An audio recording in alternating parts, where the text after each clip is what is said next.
government ordered suspension of all international air traffic from 23rd of March. The domestic flights were also stopped from the midnight of 24th of March, if you remember. A move that was necessary but is bound to have a huge bearing on the margins of all international and domestic airlines. Remember, airline sector anyway operates on a very thin profit margin, and on top of that, this. Subsequently, the crucial aviation sector that connects nations across the world is witnessing a flurry of layoffs and pay cuts as well. Watch our next report for more details on this.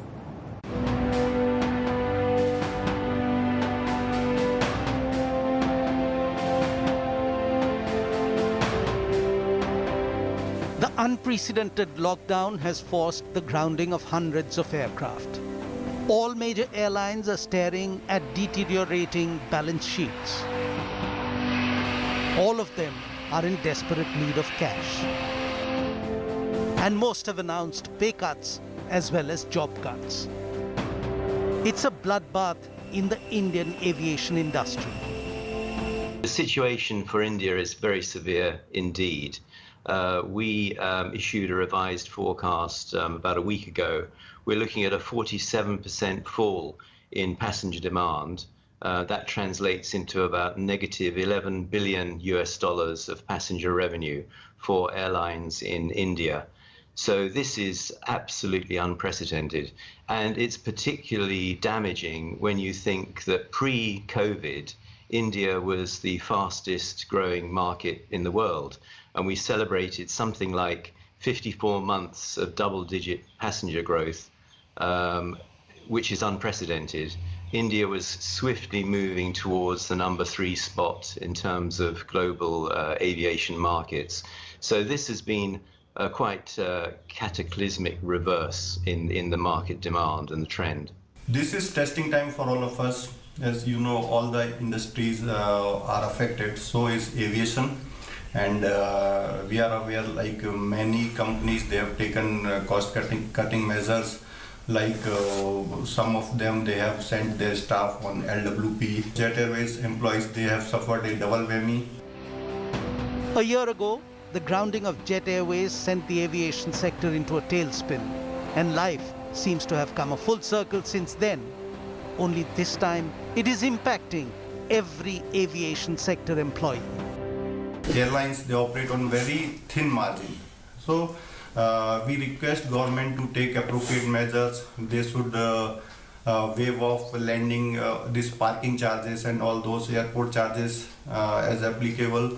Also, they should do whatever possible, like spares, the duty, excise duty, and other things like ATF should be now should come under a declared category. All those things government has to take into consideration. Otherwise, there we may see a repeat of Kingfisher, Deccan, and Jet Airways like situation where so many people may lose job.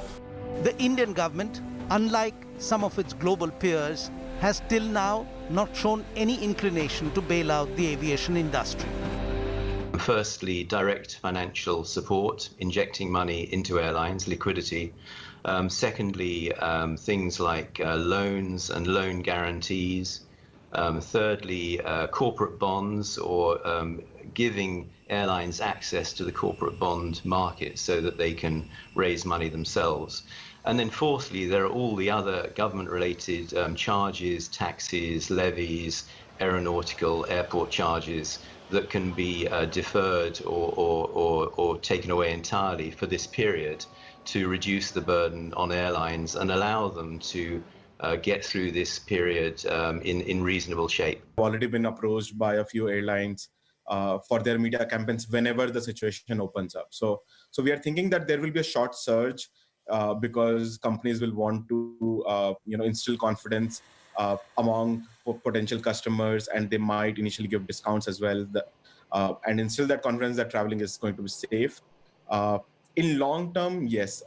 So in medium to long term, I think there might be a bigger impact in terms of marketing spends getting reduced, at least for the next financial year. Meanwhile, many of the cash-strapped airline companies have reopened bookings for domestic flights from as early as 16th of May. even though the government has not yet announced its decision to revoke its order on the suspension of flights. This move by the airline companies reflect the precarious financial condition of the entire Indian aviation sector. Hello everyone, this is Rahul Kamal here. Hope you enjoyed this video. For the latest news and analysis, like and subscribe the India Today YouTube channel and don't forget to press the bell icon to stay updated.